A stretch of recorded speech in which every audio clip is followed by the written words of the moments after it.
자, 우리는 믿음의 본질에 대해서 계속 나누고 있어요. 여러분, 점점 지금 이제 성경대로 세상이 되고 있어요. 우리 계시록 13장에 보면은 짐승의 표 666표를 받지 못하면은 매매가 금지된다고 그랬잖아요. 이미 그게 조금씩 시작됐어요.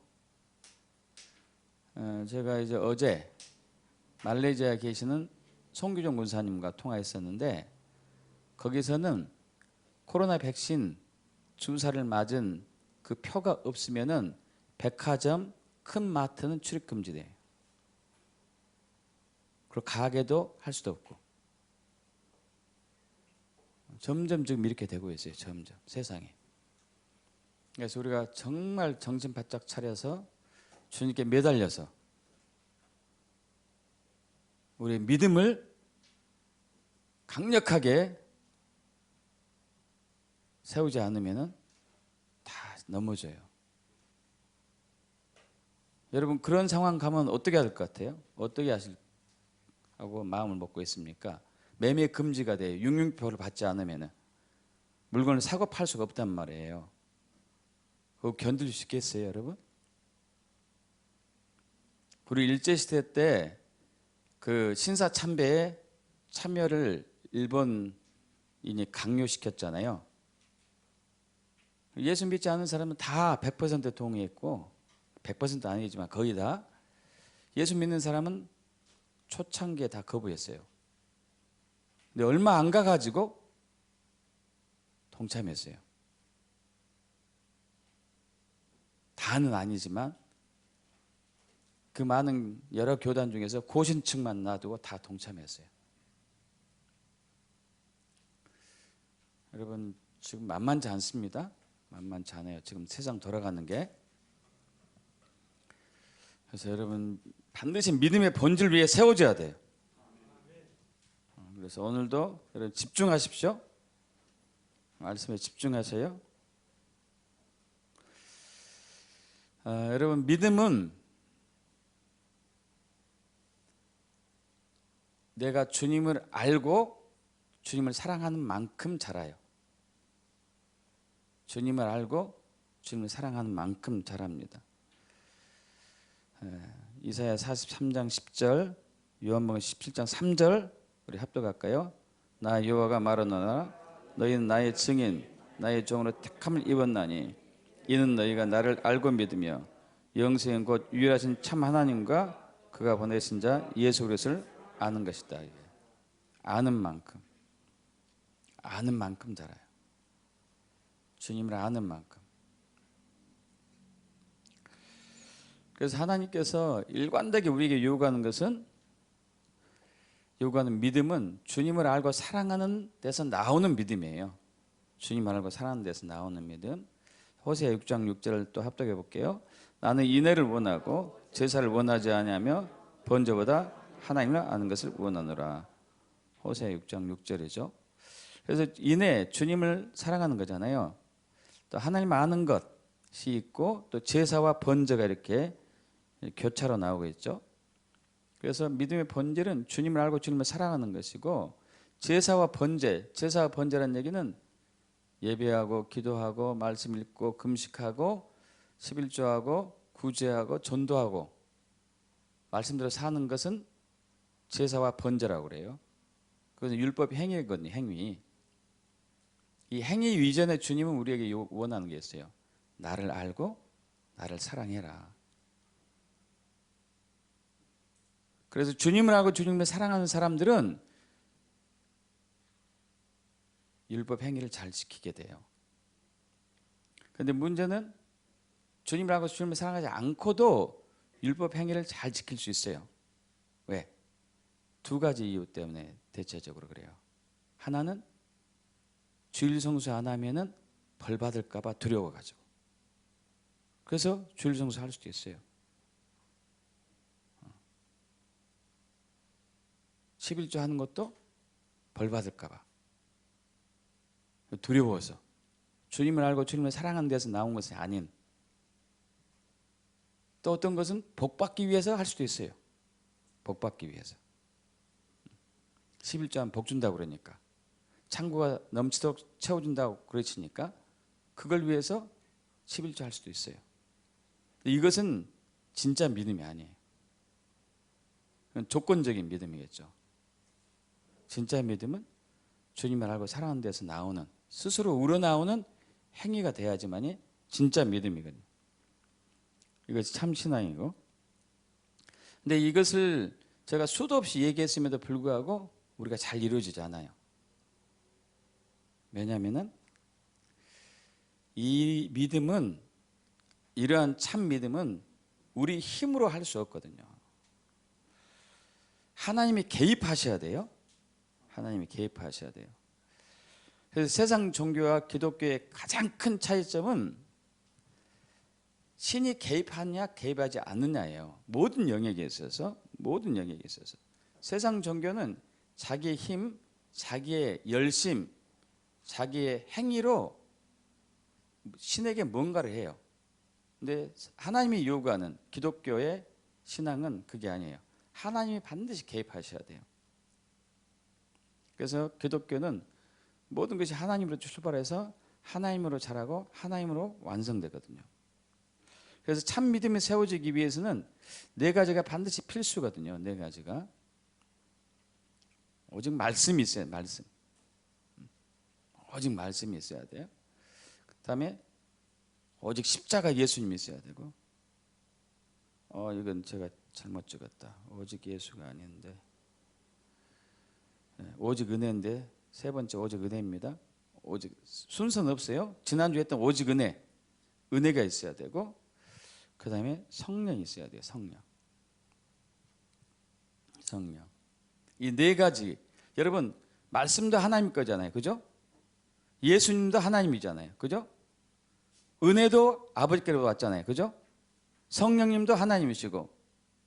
우리의 믿음이 자라려면 네 가지가 필수적으로 있어야 돼요. 필수적으로. 우리의 믿음이 변절되지 않으려면 말씀이 있어야 되고, 십자가 예수가 있어야 되고, 하나님, 성부 하나님 은혜가 있어야 되고, 성령님이 있어야 되고. 이건 전부 하나님이 개입된 거예요. 그죠? 그래서 오늘은 이제 오직 성령에 대해서 나눌 거예요. 지난주에 이제 좀 잠깐 나눴던 거, 2, 3분에 걸쳐서 하다 보면은 오직 은혜에 의해서 가능한 것은 구원도 은혜였죠. 그죠? 우리가 의롭게 되는 것도 하나님 은혜고, 우리가 부르심도 하나님 은혜고, 주님의 일을 하는 것도 하나님 은혜고, 교회를 세우는 것도 하나님 은혜였고, 나의 나된 것도 하나님 은혜였습니다. 기억하시죠? 그러나 일반은 교회 은혜에 대한 일반적인 우리들의 생각들은 받을 만한 자격이 없는 자에게 값없이 주시는 하나님의 선물이라고 보는데, 이걸로는 부족하다는 얘기예요. 선물이 은혜가 아니라는 얘기예요. 선물을 은혜로 주신 것이지 선물이 은혜가 아니에요. 그러니까 그 선물을 우리에게 주실 때 값을 치르셨어요. 값을. 십자가에서 자기 아들을 고난 당하시고 죽게 하시고 그 값을 치르시고 그것을 우리에게 선물로 값없이 주신 거예요. 그게 은혜거든요. 자, 그래서 그 은혜를 우리가 늘 받아야 되는데 어떻게 받는가? 신뢰, 믿음이죠. 하나님 은혜 하나님이시다. 할렐루야. 때를 따라 늘 우리에게 은혜를 주신다. 그래서 우리는 그 은혜를 받기 위해서 은혜의 보좌 앞으로 수시로 가야 되는 거죠. 그죠? 그리고 오직 예수만 의지해야 되고, 그리고 겸손해야 돼요. 그럼 참으로 교만하기 쉽죠. 자, 오늘 또 믿음의 본질에서 오직 성령에 대해서 나누겠습니다. 오직 성령. 성령님은 삼위일체 하나님에서 한 위격이신 이제 성령 하나님이시죠. 성령 하나님. 자, 지난주에 우리는 이제 우리가 구원받는 것, 의롭게 되는 것, 또 주의 일을 하는 것, 또 우리의 부르심을 아는 것, 나의 나된 것, 그리고 교회를 세우는 것이 다 은혜로만 가능하다고 했듯이 이것을 동일한 것들이 성령으로만 가능해요. 주님을 아는 것도, 의롭게 되는 것도, 거룩하게 되는 것도, 성화되는 것도, 소명을 아는 것도, 주님의 일을 하는 것도, 나의 나되는 것도, 주님을 사랑하는 것도 모든 게 성령으로만 가능해요. 성령으로. 그래서 우리 성령에 의지하는 법을 배워야 돼요. 자, 하나님을 아는 것. 마태복음 16장 15절에서 17절 합독해 봅니다. 이르시되 너희는 나를 누구라 하느냐? 시몬 베드로가 대답하이르되 주는 그리스도시요 살아계신 하나님의 아들이시니이다. 예수께서 대답하여 이르시되 바요나 시몬아 내가 복이 있도다. 이를 내게 하게 한 이는 혈육이 아니요 하늘에 계신 내 아버지시니라. 자, 예수님께서 십자가에 고난당하셔 죽기 한 6개월, 대략 6개월 전에 제자들과 3년 반 동안 공생을 했는데 한 3년대 되던 때에 예수님이 이제 제자들에게 물어봤어요. 사람들이 나를 누구라 하느냐? 그러니까 이제 어떤 제자는 선지자나 세례 요한 중 하나이다. 선지자 중에 하나이다 하다 그래요. 너희는 나를 누구라 하느냐? 그러니까 이제 주는 그리스도시요 살아계신 하나님의 아들입니다 하고 베드로가 고백하죠. 그래서 이제 야 이건 너 복이 있다. 그런데 중요한 게 있는데 이것을 네가 아는 것은 혈육, 너의 지식이 아니고 너의 지혜도 아니고 너의 경험도 아니고 하늘에 계신 아버지가 성령을 통해서 내가 누군지 너에게 알려주신 것이라고 하는 거예요. 자, 우리가 주님을 아는 것은 성령님께서 개입하시는 거예요. 그렇지 않으면 우리는 주님에 관한 지식만 있어요. 주님에 관한 지식. 주님을 아는 지식과 주님에 관해서 아는 지식이 있어요. 그건 늘 했잖아요. 그죠? 자, 바리새인들이 주님을 알고자 성경을 연구했습니다. 요한복음 5장 39절에서 47절 제가 읽을게요. 내가 성경에서 영생을 얻는 생각하고 성경을 연구하거니와 이 성경이 곧 내게 대하여 증언하는 것이니라. 그러나 너희가 영생을 얻기 위하여 내게 오기를 원하지 아니한도다. 모세를 믿었더라면 또 나를 믿었으리니 이는 그가 내게 대해 기록하였음이라. 그러나 그의 글도 믿지 아니하거든 어찌 내 말을 믿겠느냐 하시니라. 자, 바리새인들은 성경을 철저히 연구하고 성경을 암송하고 성경을 정리하고 성경을 해석하고 아주 철저한 정말 원칙주의자들요. 이제 그런데 자기들 앞에 성경이 말한 예수님이 딱 서 계시는데 그 예수님을 안 믿는 거예요. 안 믿어요. 성경을 외웠음에도 불구하고 성경을 연구했음에도 불구하고 자기 앞에 성경이 말한 예수님이 오셨는데도 안 믿어요. 그래서 이제 예수님께서 야 너희는 모세의 글도 모세 오경이잖아요. 창세기, 이제 레위기, 신명기, 민수기 또 뭐죠? 출애굽기. 이것을 외우는데 그 모세의 글도 믿지 않고 있다고 얘기하니까 바리새인들이 화가 났어요. 극도로 화가 났어요. 아니 저 사람이 우리를 뭘로 보는 거야? 우리는 얼마나 성경을 많이 연구하고 성경을 달달 외우고 하나님에 대해서 얼마나 많이 아는데 우리가 하나님 모른다고? 말씀 믿지 않는다고? 이럴 수가 있냐? 그건 사입이고 이단이다. 죽여야 된다 해서 죽인 거죠. 우리는 어떻게 할까? 우리는 왜 이런 결과가 있냐면요. 하나님을 알고 믿는 것은 사람의 힘으로 할 수 없어요. 왜냐하면 그분이 영이시기 때문에 성령님이 개입을 하셔야 돼요. 성령님께서 개입을 하셔야만 됩니다. 자, 그 전에 이제 이 말씀을 먼저 하셨어요. 요한복음 5장 39절에서 47절을 제가 얘기했는데 39절 전에 37절을 38절을 얘기했어요. 합독합니다. 또한 나를 보내신 아버지께서 친히 나를 위하여 증언하셨느니라. 너희는 아무 때도 그 음성을 듣지 못하였고 그 영상을 보지 못하였으며 그 말씀이 너희 속에 거하지 아니하니 이는 그가 보내신 이를 믿지 아니함이라. 자, 이 우리가 주님을 알려면은 주님에 관해서 아는 지식은 성경을 보면 알아요. 간증을 들어도 알 수 있어요. 설교를 들어도 알 수 있어요. 주님에 관한 지식은. 근데 주님을 아는 지식, 개인적으로, 구체적으로, 실질적으로, 경험적으로, 영으로, 마음으로 아는 지식은 성령님이 개입하셔야 돼요. 그래서 여기서 세 가지, 너희가 나를 믿으려면 세 가지가 있어야 된다고 얘기해요. 하나님의 음성, 하나님의 형상, 하나님의 말씀이 마음판에 새겨지는 것. 세 가지. 이것은 우리가 못한다니까요. 우리가 할 수 없어요. 성령님 하셔야 돼요. 성령님께서.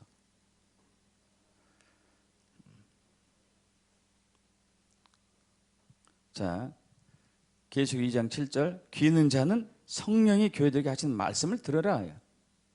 성령이 하시는 말씀. 에베소 1장 17절 알잖아요.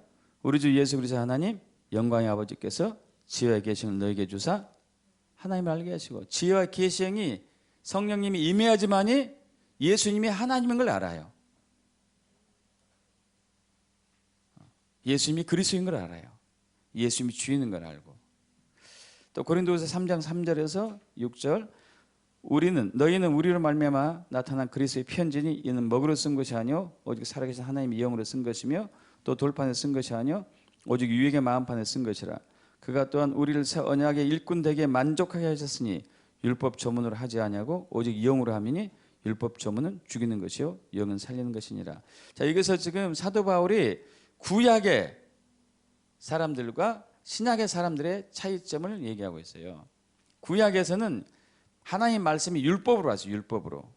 그 율법을 잘 지키는 것에 그쳤어요. 근데 이것이 아니다 그랬죠. 이것이 아니고 그 율법이 되었든지 하나님 말씀이 성령에 의해서 너희 마음판에 새겨져야 한다. 그래야 나를 믿을 수 있다. 그래서 우리가 주님을 알고 주님을 믿는 것은 성령님이 개입하지 않으면 불가능해요. 이게 세상 종교와 기독교의 차이점이에요. 또 하나님이 예배하는 것도 마찬가지예요. 예배하는 것. 여러분, 어떤 예배를 하나님이 받으실까요? 그러면 우리는 대부분 어떻게 얘기하느냐, 정말 정성을 다해서 드린 예배를 하나님이 받으십니다고 얘기해요. 대부분 다 정성을 다해서 예배하면 하나님이 받으십니다. 그래서 우리 옛말에 지성이면 감청이라고 하잖아요. 지극한 정성이면 하늘도 감동한다. 여러분, 이것은 세속적인 종교예요. 물론 우리는 정성을 다해서 예배해야 되지만은 정성을 다하면서도 중요한 게 있어요. 의지해야 될 게.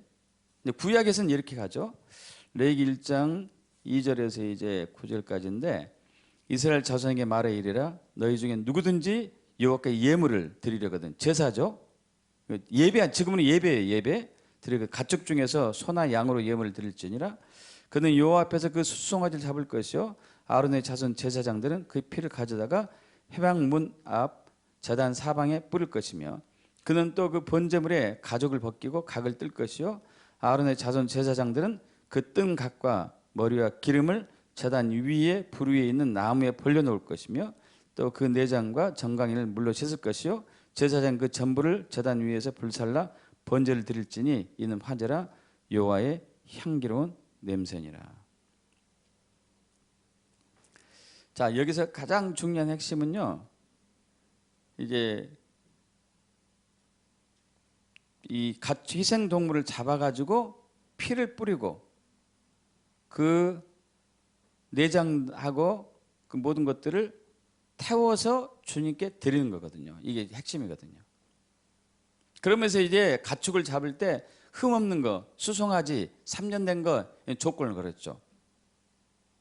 근데 나중에 이것도 변질돼 가지고 막 병든 거, 저는 거, 털 빠진 거, 눈먼 거 이런 거 드리고 했었는데, 정말 이제 좋은 것을 드렸어요. 근데 좋은 것을 드리는 데가 중요한데, 더 중요한 것은 이것을 죽여서 피를 뿌리고 그리고 그 내장과 각 든 것을 태워서 제사를 하게 했을 때 내가 그 향을 맡은다 그래요. 이게 무슨 얘기냐면은 이 피와 기름을 태우는 것이 바로 그것 때문에 제사를 드리는 사람이 거룩하게 되는 거예요. 여러분 이해되십니까?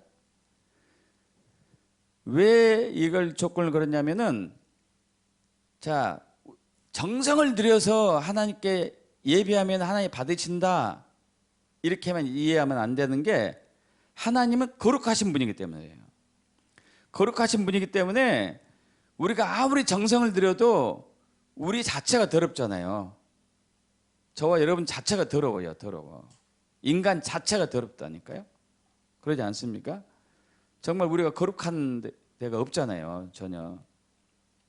거룩하지 않은 사람이 좋은 것을 드린다고 해서 이게 거룩하겠어요, 이게? 이게 더러운 거지. 그래서 이것을 받기 위해서 하나님께서 너희는 거룩을 가지고 나한테 와야 된다고 얘기하고 있는 거예요. 거룩을 가지고 나한테 와야 된다고. 아닌데? 자, 레위기 11장 45절 합독합니다. 나는 여호와라 내가 거룩하니 너희도 거룩할지어다. 자, 그래요. 그러면서 이제 예배할 때 요한복음 4장 23절 24절 합독합니다. 하나님께 아버지께 참되게 예배한 자들은 영과 진리로 예배할 때가 오나니 곧 이때라. 아버지께서는 자기에게 이렇게 예배한 자들을 찾으시느니라. 하나님이 영이시니 예배한 자가 영과 진리로 예배할지니라. 자, 예배할 때 너희들 마음과 정성으로 나를 예배해야 된다 이 얘기 안 하셨다니까요. 나를 예배할 때 영으로 예배하라, 진리로 예배하라 이거예요. 진리로 예배하라는 것은 뭐죠? 오직 예수님, 진리신 예수님만 의지해라. 예수의 피를 의지해라. 그래야지 거룩하게 돼서 나한테 올 수 있다. 거룩하게 돼서.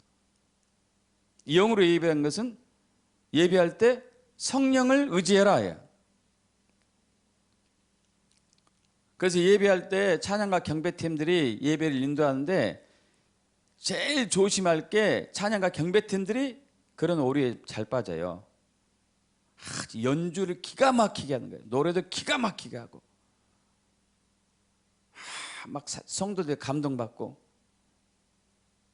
그랬을 때 자기는 영을 의지하지 않냐고 예수를 의지하지 않는 채 자기 목소리로 자기 열정으로 주를 예배할 수 있어요. 그런데 이걸 안 받으세요. 왜? 더럽기 때문에.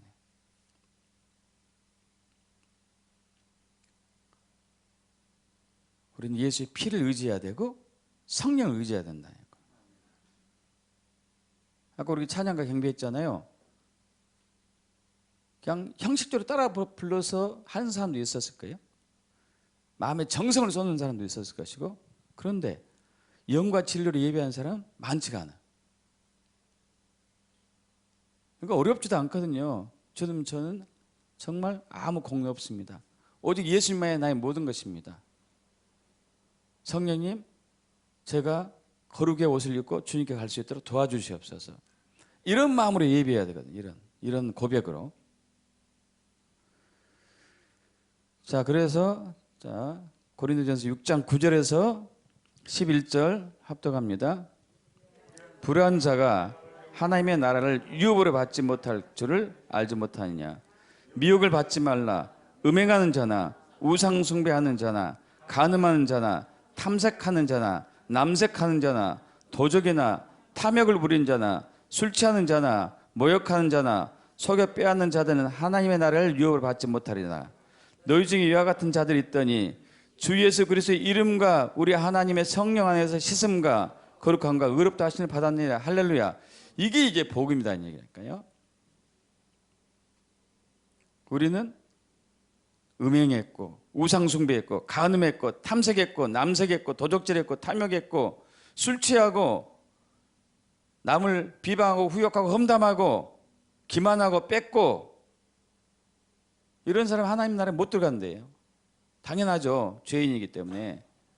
그런데 이런 우리가 예수의 피와 성령 안에서 씻음으로 인해 가지고 거룩하게 되어서 하나님 우리를 받게 되는 거죠.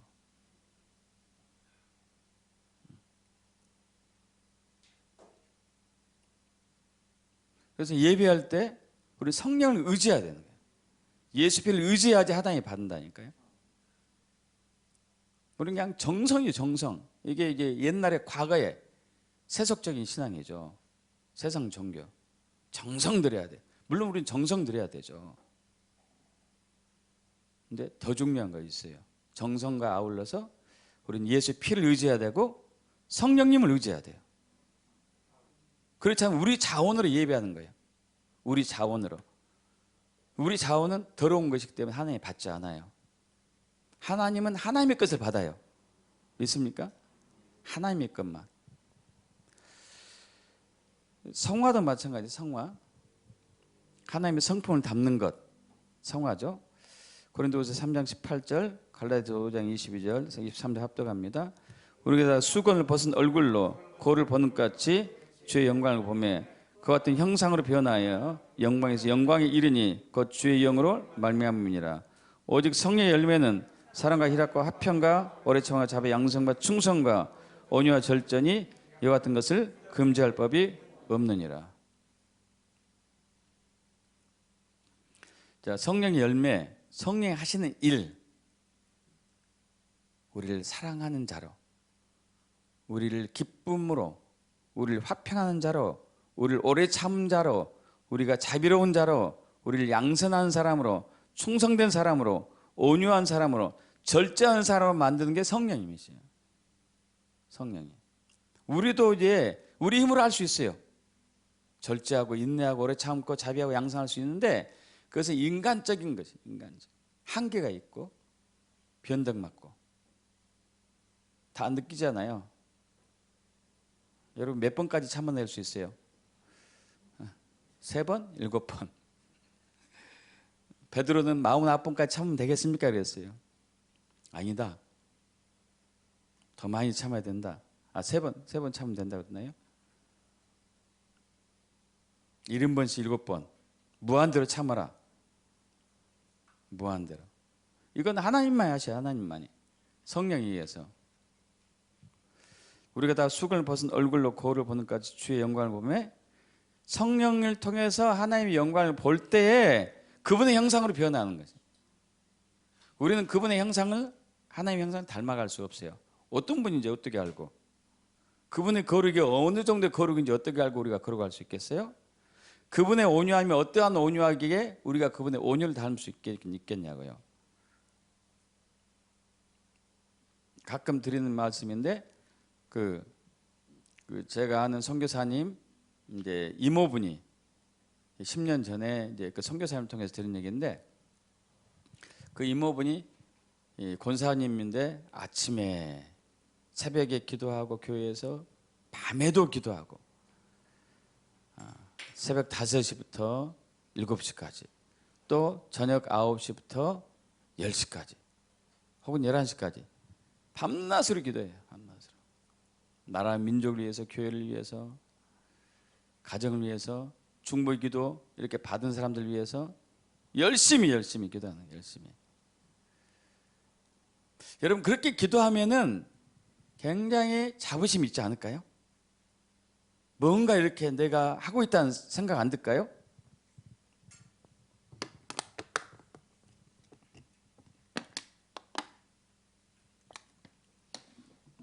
아마 그랬는지도 모르겠어요. 그런데 그 기도 중에 환상을 보게 되죠. 예수님 봤어요. 예수님의 얼굴을. 그런데 얼마나 거룩하고 얼마나 무음하고 완벽한 모습인지 그 모습 보면서 자기가 얼마나 더러운지 알아요. 그래서 주님 저는 당신의 그런 거룩을 담기를 원합니다. 저를 거룩하게 하세요. 그 기도만 하는 게 나중에는. 자, 주님의 일을 하는 것도 마찬가지예요. 주님의 일. 우리 사역자들이 제일 많이 실수하는 것. 주님의 일을 하는 것. 사도행전 13장 2절 3절 합독합니다. 주를 섬겨 금식할 때에 성령이 가라사대 내가 불러 시키는 일을 위하여 바나바와 사울을 따로 세우라 하시니 이에 금식하고 기도하고 두 사람에게 안수하여 보내니라. 여러분 이제 사울이 바울이죠. 바울과 바나바가 하나님 이 일을 시작하기 전에 성령님께서 그들을 택했어요. 성령님께서. 또 바울이 이제 아시아에서 말씀을 전하고 싶었어요. 그런데 성령님께서 사도행전 16장 6절에서 9절을 보세요. 성령님께서 아시아에서 말씀을 전하지 못하게 하시거늘 부르기아와 갈라디아 땅으로 다니다가 무시아 앞에 이르러 비두니아로 가고자 했을 때 예수의 영이 허락지 아니하신더라. 무시아를 지나 드로아로 내려갔는데 밤에 환상이 바울에게 보이니 마게도니아 사람 하나가 있어서 그에게 청하여 그러되 마게도니아로 건너와서 우리를 도우라. 우리를 도우라. 자, 성령께서 바울이 아시아로 가서 복음을 전하고 할 때 아니다. 유럽 쪽으로 가라 그래요. 유럽 쪽으로. 그래서 어떤 사람은 이걸 어떻게 해석하냐면 왜 성령님이 아시아로 가지 못하게 했을까? 이렇게 해석 이제 풀이한 사람도 있어요. 그게 상당히 일리가 있어. 아시아 이제 여러분 이스라엘에서 예루살렘에서 아시아 쪽으로 계속 끝까지 가면은 어디 도달하죠? 어디 나라에?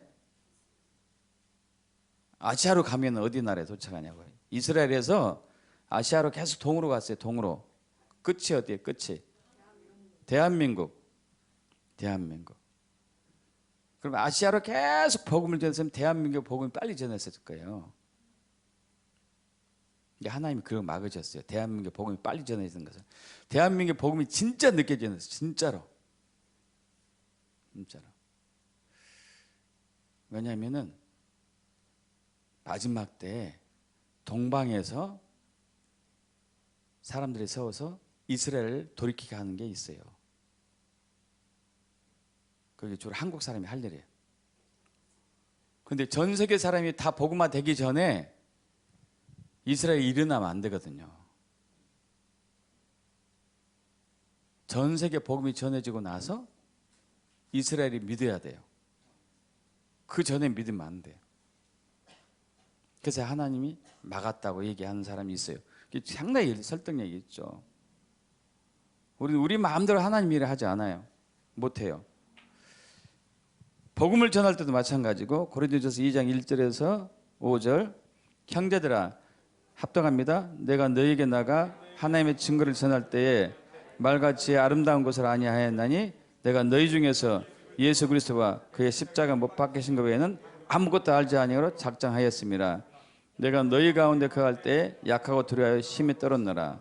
내 말과 내 전도하며 설득의 지혜 말로 하지 아니하고 다만 성령에 나타나는 능력을 하여 너희 믿음이 사람의 지혜에 있지 아니하고 다만 하나님의 능력이 있게 하였노라. 자, 우리가 복음을 전할 때 제일 많이 실수하는 것이었어요. 지금은 그 복음마저 그렇게 전한 것마저도 힘들어졌지만 옛날에 전도할 때 제일 많이 썼던 방법들이 사람 새로 이사 오면은 계속 도와주는 거예요. 아시죠? 계속 도와주는 거예요. 그래서 그 사람이 미안해 가지고 교회에 나와서 예수 믿게 하는 거. 이것도 괜찮아요. 괜찮아. 그런데 사도 바울은 이렇게 안 했다 이게. 왜? 내 정성과 내 열심으로 복음을 전했을 때 고린도전서 2장 5절 끝에 보십시오. 너희 믿음이 사람의 지혜 있게 되면 안 된다 이거예요. 하나님의 능력으로 나타나야 되는데. 그래서 내가 하나님의 증거를 전할 때에 4절로 내 말과 내 전도함이 설득력의 지혜 말로 하지 아니하고 다만 성령의 나타남과 능력으로 하기를 원한다. 예. 성령이 개입돼 가지고 내가 복음 전하는 사람이 예수를 믿기를 원한다. 성령이 개입돼요. 성령님께서. 그래야지 눈이 벗겨져 가지고 예수를 믿게 되거든요. 부르심도 마찬가지. 부르심. 자, 우리 에베소서 1장 17절 18절 알죠? 그리고 디모데후서 1장 9절 합독합니다. 우리 주 예수 그리스도 하나님 영광의 아버지께서 지혜와 계시를 너에게 주사 하나님 알게 하시고 너희 마음의 눈을 밝게 하사 그의 부르심의 소망이 무엇이며 하나님이 우리를 구원하사 거룩하신 소명으로 부르심은 우리의 행위대로 하심이 아니요 오직 자기의 뜻과 영원전부터 그리스도 예수 안에서 우리에게 주신 은혜대로 하심이라. 할렐루야. 자, 우리를 각자를 향한 부르심이 있어요. 부르심. 근데 이것은 이미 영원 전에 계획이 됐어요. 예수 안에서. 얼마나 놀라운 거예요? 참 놀랍죠. 그때 우리가 만들어졌을까요? 만들어지지 않았을까요? 안 만들어졌는데 어떻게 하지? 하나님만 가능하죠. 그래서 저와 여러분을 향한 계획이 다 있다니까요. 근데 이것을 어떻게 하냐 이거예요. 성경에 나와 있습니까? 그게? 안 나와 있죠. 성령님이 지혜와 계시를 주셔가지고 하나님을 알게 할 뿐만 아니고 우린 마음의 눈을 벗겨가지고 부르심의 소명이 뭔지를 알게 하는 게 성령님께서 하시는 거예요. 성령님. 부르심이 뭔지. 영적 정죄의 승리도 마찬가지예요. 에베소 6장 1절에 12절 합독합니다. 마귀의 관계를 능히 대적하기 위하여 하나님의 전신갑주를 입으라. 우리의 시험은 혈과 육을 상대하는 것이 아니요 통치자들과 권세들과 어둠의 세상의 주관자들과 하늘에 있는 악한 영들을 상대함이라. 영적 전쟁에 승리하는 것. 귀신은 지금도 활동하고 있잖아요. 지금도 활동하고 있죠. 들으신 분은 아시겠지만 제가 이제 몇 해 전에 충청도에서 초청받아서 한 교회에서 집회하는 도중에 집회 이제 말씀이 끝나고 한 사람 기도해 줬거든요. 기도.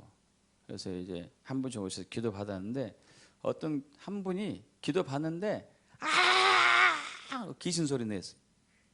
쓰러졌어요. 교회가 난리가 났어. 그 사람 안에 귀신인지 몰랐죠. 저도 몰랐죠. 저도. 딱 하니까 귀신이 정체가 드러났어요. 물론 귀신 도망갔죠. 이제 예수 미워하다 떠나갈지어다. 근데 이게 이제 성령의 역사가 한 거죠. 제가 할 수 있겠어요? 제가 귀신 보지도 못하는데 어디 있는지 들었는지도 알지도 못하는데 성령이 역사하신 거죠. 성령께서. 영적 정죄에 승리한 것은요 성령의 역사예요. 성령의 역사.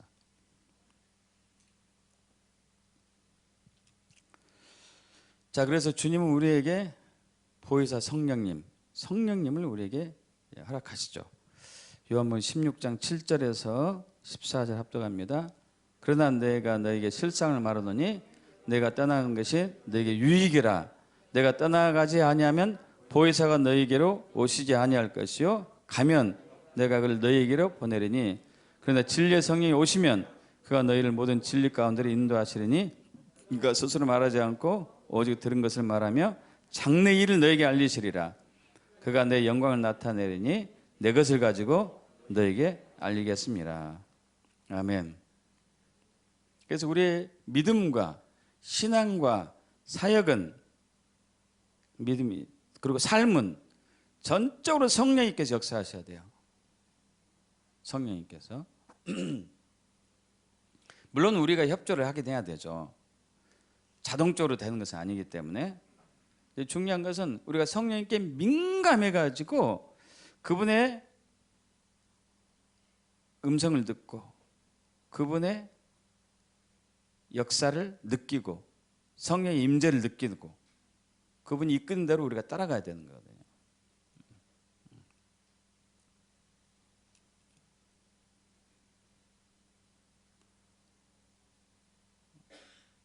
제가 아는 여러분들 잘 아시는 장로님 한 분 있어요. 그 사업하실 때 이제 입찰을 딱 하는데 이론까지 얘기해 줘요. 이론까지. 예를 들면은 1119원에 입찰을 해라. 어떻게 그렇게 할 수 있어요? 어떻게? 그래서 그 사업을 성공으로 이끄는 거죠. 성령님께서 하시는 거예요. 성령님께서.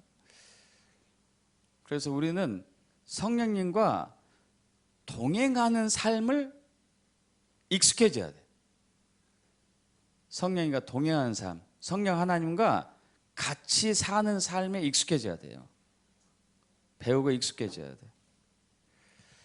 갈라디아서 5장 16, 17 그리고 18, 25절 합독합니다. 내가 이르노니 너희는 성령을 따라 행하라. 그럼 육체의 욕심을 이루지 아니하리라. 육체의 소욕은 성령을 거스리고 성령 육체를 거스리나니 이 둘이 서로 대적하므로 너희가 원하는 것을 하지 못하게 하려 함이니라. 너희가 만일 성령이 인도하신 바가 되면 율법 아래 있지 아니하리라. 만일 우리가 성령으로 살면 또한 성령으로 행할지니. 자, 우리는 육체의 욕구가 있어요. 사람에게 살고자 하는 본능, 식욕, 잠자는 욕, 성욕 이런 게 있잖아요. 명예욕, 권력욕, 이런 재물욕, 이런 욕구가 있어요. 욕구. 여러분, 세상 사람들은 예수 믿는 사람들 포함되겠죠. 뭐 그런 욕구로 살아요. 욕구로. 그러지 않습니까? 욕구가 있어요. 욕구가. 내가 성공하고자 하는 욕구. 이건 육적인 욕구라고. 육적인 욕구예요. 내가 남보다 더 앞서고자 하는 욕구. 이런 욕구로 살아가요. 욕구로. 육적인 욕구. 근데 이 끝은 결국 멸망으로 가거든요. 멸망으로. 근데 성령님께서, 예수님께서, 성부 하나님께서 우리에게 이러한 욕구를 제어하고 우리 욕심을 따라 살지 않고 우리 내 마음대로 살지 않고 하나님의 뜻대로 살 수 있도록 성령님을 우리에게 주시고 성령님을 따라 살 수 있는 은혜를, 길을 열어주신 것이죠. 성령을 따라 사는 것. 그럼 사업할 때도 마찬가지예요. 어디다 투자를 해야 될까? 어떤 사업을 해야 될까? 성령님께서 인도하셔요. 성령님께서. 그래서 저번에 말씀드린 바가 케네스 해긴 목사님 쓴 책에서 한 청년 이야기 있잖아요. 청년 이야기. 케네스 목사님이 성령님과 동행하는 삶을 이제 이렇게 강의한 것이 있는데 테이프가 있는데 그걸 사가지고 100번 넘게 들었어요. 100번 넘게. 테이프가 늘어지도록. 옛날엔 다 테이프였잖아요. 그러면서 이분이 성령과 동행하는 삶이 된 거예요. 성령의 음성을 들은 삶이. 예를 들면 이거죠. 주식에 투자하는 데 있어서 주여, 주식에 투자해야 되는데 어디에 투자해야 되나? 얼마를 써야 되나요? 이런 것. 제가 아는 한 선교사님이 있어요. 그분이 이제 유럽에서 한 10몇 년 동안 하고 있다가 성령님께서 일본으로 가라고 그랬어요. 일본에서 또 잘했어요. 건물도 세우고. 근데 갑자기 미국으로 가라는 거예요. 미국으로 가기 전에 이제 그 미국에서 어떤 한 목사님이 성령의 음성을 듣고 미국의 어떤 지역에 갔는데 거기에 거대한 땅을 사라고 그랬어요. 마지막을 대비해가지고. 엔타임을 대비해가지고 거대한 땅을 사라고 그래서 사가지고 이제 설립 예배를 하는데 이 일본에 있는 선교사님이 그때 설립 예배 때 갔어요. 갔는데 성령님께서 야, 이 옆에 있는 땅도 네가 사라고 그랬어요. 그래서 돈이 없는데요, 나? 괜찮아. 내가 보낼 거야. 하고 일본에 돌아왔는데 일본의 주식을 세 가지인가 기억 안 나요. 두 가지인가 세 가지를 올 투자. 은행 빚까지 내가 이제 다 투자하라고. 다 투자했어요. 그런데 몇 배로 튀었어요. 그 땅을 살 수 있었어요. 그 거대한 땅을. 10만 평인가 모르겠어요. 엄청난 크게 큰 땅을 샀어요. 성령의 음성을 듣고.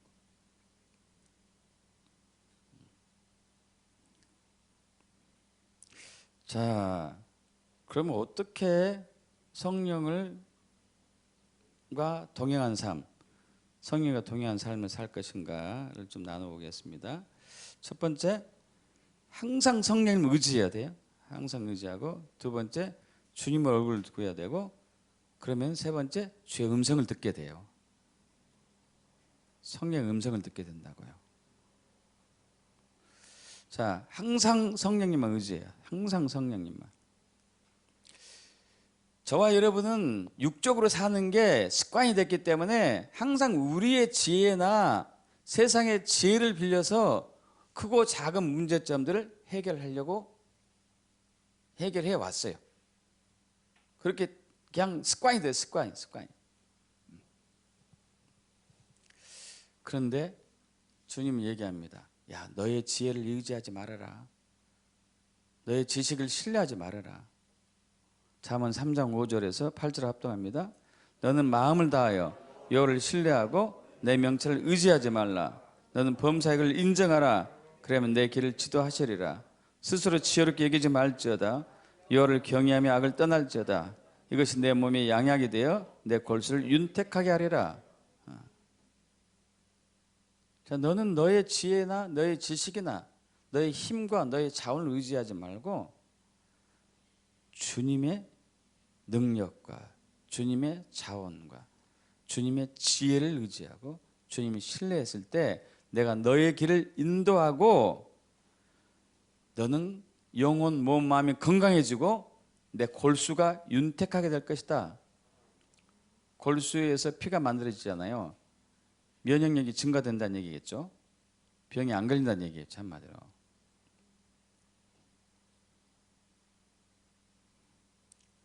그래서 어떻게 하는 게 성령님만 의지하는 것인가 했었을 때 어떤 문제점이 다가왔든지 간에 주님께 여쭈어야 돼요. 어떻게 해야 될까 이걸. 주님 지혜를 주시옵소서. 어떻게 해야 될까요? 어떻게. 대표적인 사람이 다윗 왕이죠. 다윗 왕. 여러분. 다윗이 이제 왕이 되고 난 이후에 일어난 일이거든요. 사무엘 하는. 근데 그때 블레셋이 쳐들어왔습니다. 블레셋이 쳐들어오니까 다윗이 물어봐요. 다윗이 여호와께 여쭈어 이르되 사무엘 하 5장 19절 합독하죠. 다윗이 여호와께 여쭈어 이르되 내가 블레셋 사람에게로 올라가리이까 여호와께서 그들을 내 손에 넘기시겠나이까 하니 여호와께서 다윗에게 말씀하실 때 올라가라. 내가 반드시 블레셋 사람을 내 손에 넘기리라. 할렐루야. 여쭤보셔야 돼. 내가 이 사업을 뛰어들어야 되나요? 이게 여기서 투자를 해야 되나요? 얼마 해야 되나요? 아니면 이 공부하는 학생들은 내가 이 과에 도전해야 되나요? 항상 여쭤보셔야 돼요. 주님 말씀할 때까지 기다려야 되고. 그래서 승리를 했습니다. 근데 또 얼마 후에 또 쳐들어왔어요. 블레셋이. 그러니까 이번에는 사무엘하 5장 23절 24절에는 또 방법을 살짝 바꿨어요. 합독합니다. 다윗이 여호와께 여쭈니 이르시되 올라가지 말고 그들 뒤로 돌아서 뽕나무 숲을 맞은편에서 그들을 기습하되 뽕나무 꼭대기에서 걸음 걷는 소리가 들리거든 곧 공격하라. 그때 여호와가 너보다 앞서 나가서 블레셋 군대를 치리라 하시니라. 할렐루야. 여쭤봤어요. 또 사무엘상에서는 다윗이 이제 사울 왕에게 쫓기다가 이 남의 이제 이방인의 지역으로 들어갔잖아요. 거기서 살던 도중에 굉장히 아말렉이 쳐들어와 가지고 다윗의 삶을 완전히 황폐하게 했어요. 그러니까 이제 한 600명 정도 이게 무리를 져서 살고 있었거든요. 그런데 다윗과 다윗의 용사들이 외출한 사이에 거기에 600명은 아니겠지만 이제 아녀자들하고 아이들하고 여자들을 다 이렇게 이제 데리고 갔고 재산도 다 뺏어갔어요. 다 뺏어갔어. 자, 그리고 이제 그 다윗이 살고 있었던 600명이 살고 있었던 그 마을을 다 불태워버렸고요. 그리고 다윗이 하고 용사들이 와서 보니까 아니 자기 가족들이 다 사라졌고 마을은 다 불탔고 재물은 하나도 없어졌고 너무 힘든 거예요. 그래서 이제 거기 있는 용사들하고 군인들하고 다윗이 울죠. 울고 나서 그 군인들이 야 당신 때문에 우리 재산 다 잃었고 당신 때문에 우리 가족 다 잃었다. 어떻게 배상할래? 하면서 이제 돌로 쳐서 죽여버리자. 돌로 쳐서 죽여버리자. 여러분 급한 상황이죠. 급한 상황인데 이야 다윗이 하나님께 여쭙니다. 사무엘상 30장 6절에서 8절을 합독합니다. 백성들이 자녀들 때문에 마음에 슬퍼해서 다윗을 돌로 치자 하니 다윗이 크게 다급하였으나 그의 하나님 여호와를 힘입고 용기를 얻었더라. 다윗이 아히멜렉의 아들 제사장 아비아달에게로 이르되 원하건대 에봇을 내게로 가져오라. 아비아달이 에봇을 아비에게로 다윗에게로 가져가매 다윗이 여호와께 묻자와 이르되 내가 이 군대를 추격하면 따라잡겠나이까 하니 여호와께서 그에게 대답하시되 그를 쫓아가라. 내가 반드시 따라잡고 도로 찾으리라. 할렐루야. 그 위기 순간에 다윗이 하나님 의지하죠. 하나님 어떻게 해야 될까요? 지금 쫓아가면 됩니까? 안 됩니까? 쫓아가라는 거예요. 그들을 다 따라잡고 다 모든 거 빼앗긴 거 다 찾을 것이다. 여러분 항상 이건 습관들이셔야 돼요. 습관. 하나님 어떻게 해야 되죠? 어떻게 해야 되죠? 말씀할 때까지 그리고 기다리셔야 돼요. 기다리셔야 돼요. 아까 케네세기 목사님께서 이제 한 그 사업가, 젊은 사업가가 케네세기 목사님의 성령과 동행하는 삶에 관한 책을 읽고 테이프를 듣고 사업할 때마다 투자할 때마다 주님께 물었죠. 근데 즉각 대답이 안 올 때는 3일도 있었어요. 3일 동안 주님 앞에 머물렀어요. 그래서 말씀하면 투자하고 그래서 한 번도 실패하지 않고 엄청난 이제 부를 이뤘던 것이죠. 여러분 두 번째는 우리가 주님의 얼굴을 구하는 삶이 돼야 돼요. 주님의 얼굴을. 시편 24편 6절 합독합니다. 이는 여호와를 찾는 족속이요 야곱의 하나님 얼굴을 구하는 자로다. 여러분 주님의 얼굴을 구하는 것이 뭐냐면은 우리가 주님의 손을 구하는 삶이 있고 주님의 얼굴을 구하는 삶이 있어요. 주님의 손, 주님의 얼굴. 주님의 손을 구하는 삶이란 내가 필요한 것, 내가 원하는 것 때문에 주님께 나오는 거예요. 내가 복받고 싶기 때문에 주님께 나오는 거예요. 내가 성공하고 싶기 때문에 주님께 나오는 거예요. 내가 돈 벌고 싶기 때문에 주님께 나오는 거예요. 예배하고 교회 나오고. 이러면은 성령님과 동행하는 삶이 안 돼요. 왜냐하면은 목적이 하나님께 있는 게 아니고 재물에 있기 때문에, 성공이 있기 때문에. 주님께 있어야 돼. 주님께. 여러분 이제 결혼을 앞두고 있는 청춘 남녀가 사랑하는 청춘 남녀가 있는데 서로 좋아하는 한 커플이 한쪽이 만나는 목적이 결혼하는 목적이 그 사람의 재산을 보고 결혼했다고 해봐요. 마음은 별로 안 들었어. 마음은 자기 스타일도 아니고 자기 원하는 것도 아니고 성격도 아니고 근데 돈이 너무 많아. 결혼했어요. 이게 행복한 삶이 아니겠죠. 그죠? 주님도 마찬가지라니까요. 나를 정말 신뢰하고 나를 사랑해서 나에게 오는 경우하고 이건 관계없어요. 주님이 어떤 분인가도 관계없어. 좋은 분이든 나쁜 분이든 관계도 없어요. 그여 기도하니까 내 소원 들어주세요 하고 나온 경우하고는 다르거든요. 과거에 우리 조상네들은 그렇게 이방신을 믿어왔죠. 귀신을 믿어왔죠.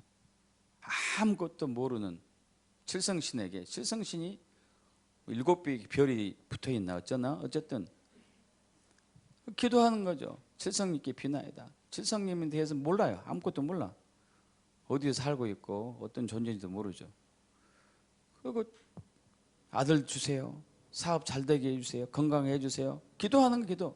정성 들여서 100일 동안 목욕 제기하고 정성 지성이면 감청이 다 하고 이런 식의 우리 기독교도 있다니까요. 하나님이 어떤 분인가에 관심 없어요. 다만 내 기도만 들어주면 돼. 이건 성령과 동행하지 못해요. 우리 주님의 얼굴 그분을 알기를 더 원하고 그분을 사랑하기 위해서 그분을 찾으면은 다른 것을 주님이 역사를 해준다는 거예요. 그분을 찾을 때 성령님께서 그분을 계시해 주셔요. 요한복음 16장 13절 14절 합독합니다. 그러나 진리의 성령이 오시면 그가 너희를 모든 진리 가운데로 인도하시니 그가 스스로 말하지 않고 오직 들은 것을 말하며 장래 일을 너희에게 알리시리라. 그가 내 영광을 나타내리니 내 것을 가지고 너희에게 알리시겠습니다. 아멘. 주님께서 우리가 주님을 찾으면 주님 자신을 계시해 주셔요. 그럼 우리가 성령께 민감하게 돼요. 성령 임재를 느낀 사람들 있잖아요. 못 느낀 사람도 있어요. 예배할 때 주의 임재를 느낀 사람도 있고 못 느낀 사람도 있고. 그럼 느끼셔야 되거든. 느껴야지만이 주님을 알고 예배하고 사랑함으로 예배하고가 가능하겠죠.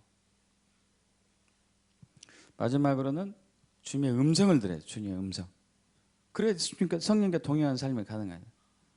주님의 음성.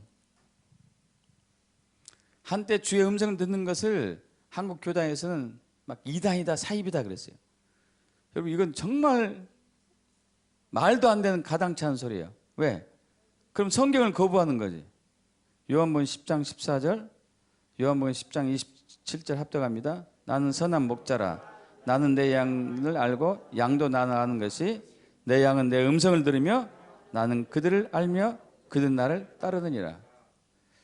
여러분 하나님의 음성을 듣지 않고 어떻게 성령님과 동행하는 삶이 가능할까요?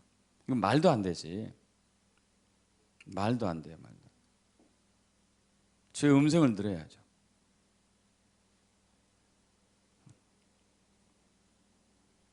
귀 있는 자는 성령이 교회들에게 하신 말씀을 들을지어다. 성령의 음성을 들어야 돼. 이건 훈련이에요. 훈련. 주님께 계속 묻고 주의 얼굴을 구하면은 영적으로 예민해져 가지고 주의 음성이 들려오기 시작해요.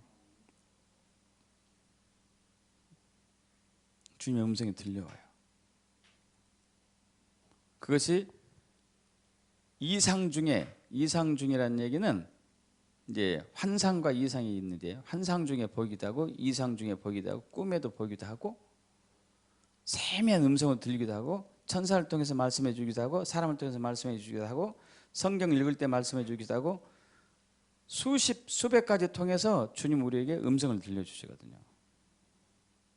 물론 분별력도 필요하죠. 그것이 내 생각인지 사탄이 준 건지 하나님 주신 것이 필요하지만 어쨌든 우리는 음성을 들어야 돼요. 그래야지만이 우리 성령님과 동행하는 삶이 가능해요. 그렇게 되었을 때 진짜 믿음에 서기 시작해요. 진짜 믿음에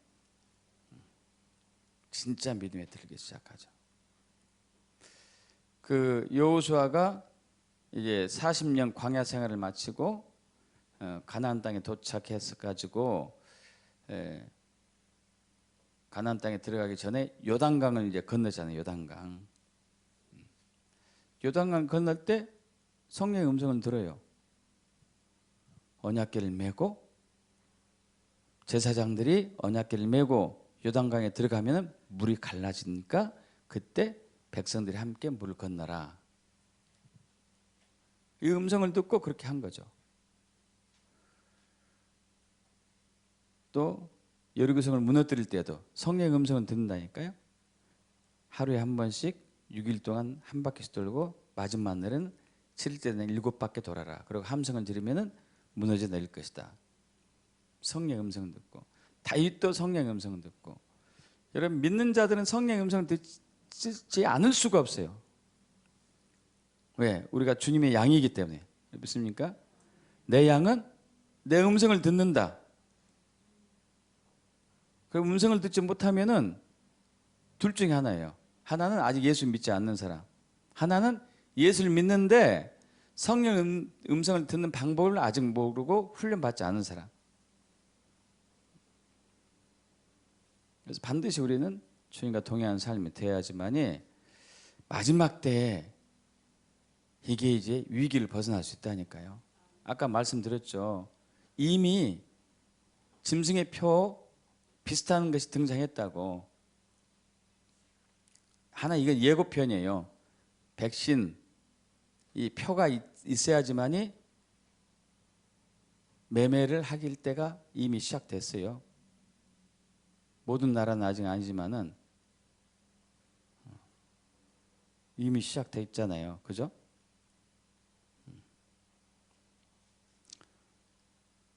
그러면은 이제 정말 어려운 시기가 왔을 때, 매매 금지가 완전히 되었을 때 어떻게 버티실 거예요? 3년 반을. 힘들어요. 힘들어. 성령의 음성을 들어야 돼. 그랬을 때 그 모든 위기를 돌파할 수 있어요.